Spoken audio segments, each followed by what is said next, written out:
What is up, Mouse fam? Welcome back to another video. Today we're continuing our series on the best meals for a budget traveler at the Disneyland Resort. Last video we took a look at the top 5 best dinners on a budget at Disneyland Park. Today we're going to be hopping over the Esplanade to Disney's California Adventure. We'll be taking a look at the top 5 best dinners on a budget at that park. With that being said, let's jump into it.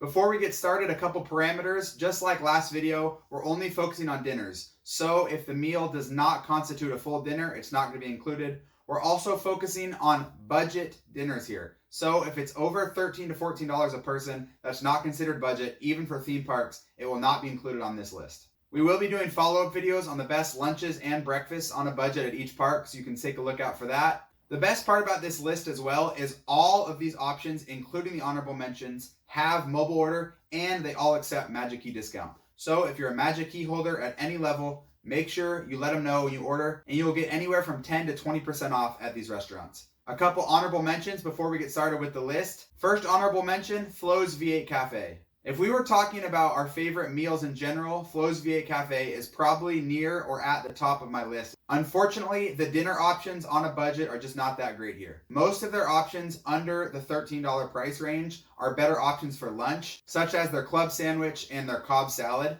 So if you were looking for a lunch on budget, Flo's is going to be the top of the list. As for dinners, unfortunately, the best dinner option is going to be the fried chicken, and that's going to run you closer to 20 bucks. So it's not a great budget dinner, although it still is a great meal. Our second honorable mention today, Lucky Fortune Cookery. The main reason Lucky Fortune Cookery didn't make the list is because most of their options are just not that budget friendly. There are really great options for a decent price, but most of the solid dinner options are going to run you over $13. So unfortunately, not quite budget friendly enough. Our last honorable mention today, Pim's Test Kitchen. Pim's is similar to both the other honorable mentions on this list. It has great theming and is a great overall meal, just like Flo's V8 Cafe.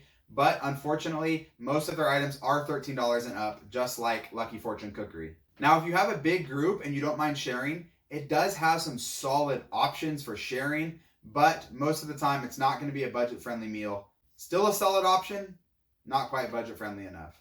All right, with the honorable mentions out of the way, let's jump into our list. The best dinners on a budget at Disney's California Adventure.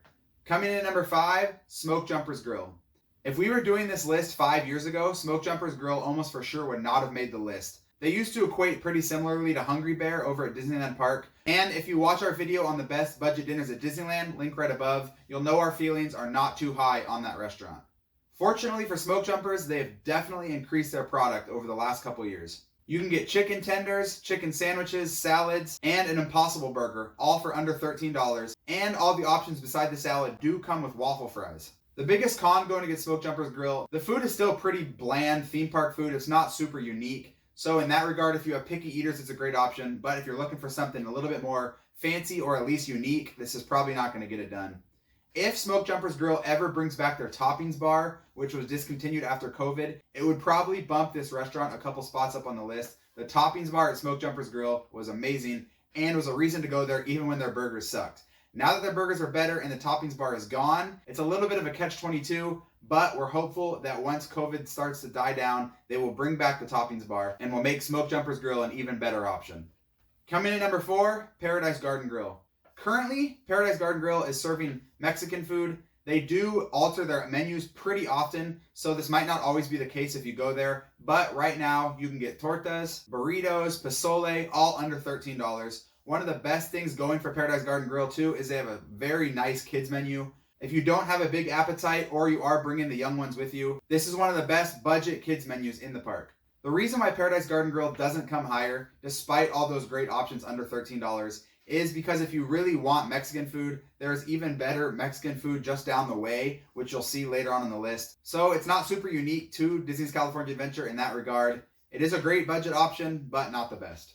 That brings us to our top 3. Coming at number 3, Pacific Wharf Cafe. Pacific Wharf Cafe is probably the best option if you are going full budget. Everything on their menu is under $12. A lot of their items are only $10. You can get multiple different salads. You can get mac and cheese in a bread bowl. You can get multiple different soups in a bread bowl. Unless you're just not a sourdough bread fan, you're almost always going to get filled up off of these options. They're all tasty, and the best part, the bread bowls are made right next to the restaurant. So you're always gonna have a fresh bread bowl. You can always count on a solid option at Pacific Wharf Cafe. The reason why I didn't crack the top 2 on the list is because it is still slightly generic food. It's not the most unique in the world, although bread bowls are starting to become a staple of a Disney trip. So Pacific Wharf Cafe is one of the best options for a budget dinner at DCA. Coming in at number 2, Cocina Cucamonga Mexican Grill.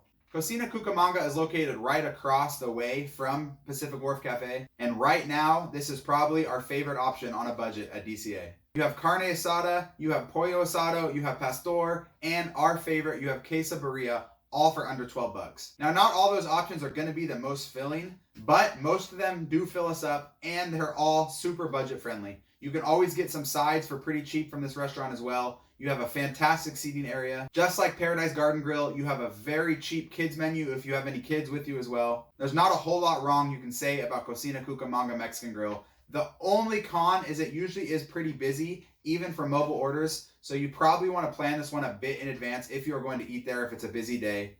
Besides that, this is one of the best options for a budget dinner at the park. That brings us to number 1, the best option for a budget dinner at Disney's California Adventure, Boardwalk Pizza and Pasta. As of the filming of this video, this is the only option that is not yet to reopen from COVID. I very much hope that changes soon. So if you're traveling in early 2022, this restaurant might not be open yet. Hopefully, I have to eat my words and this restaurant opens up very soon because it is the best budget dinner at DCA and one of the best dinners in general at the park. Boardwalk has 3 different pastas, all under $12. All are filling and all taste amazing. And on top of that, they do have very good salads for under 11 bucks as well. I will say, I would not recommend ordering the pizza at Boardwalk Pizza and Pasta. I'm not a fan of theme park pizza. And most importantly, I think it's not a good deal. One slice for $8 to $9 is not budget friendly. It's not filling. Unless you have kiddos that really want pizza, I would steer away from the pizza at any theme park location, including here. But if you want pasta or salad, this is one of the best options in the entire resort. A couple more pros to Boardwalk Pizza and Pasta. It's almost never busy. Granted, it hasn't been open since March of 2020 when the pandemic began, but even at the peak days, you could almost always get food pretty quickly. It has a fantastic seating area. The theming is extremely cute. You can get free soda refills here, which is one of the biggest pros if you're a soda drinker. It pains us so badly that Boardwalk Pizza and Pasta is closed. Hopefully it opens soon. Once it does, rush down to Disneyland, order from Boardwalk Pizza and Pasta. All right, that is our list. Let us know your thoughts down in the comments. Are there any budget-friendly restaurants that we forgot about? Or are there any that you're very excited to try? Let us know. If you want to talk more about Disney, be sure to follow us on Twitter at Ranking the Mouse. We'd love to talk to you there. You can also hit that subscribe button down below. Also, if you guys are planning any future Disneyland trips, you can always contact me on Twitter or Instagram at Ranking the Mouse, or you can send me an email at Sean@MagicFamilyGetaways to plan your next Disney vacation. All of my services are complimentary to you, so you can get a quote on your future Disney trip with me. With that being said, we'll see you guys in the next video. Peace.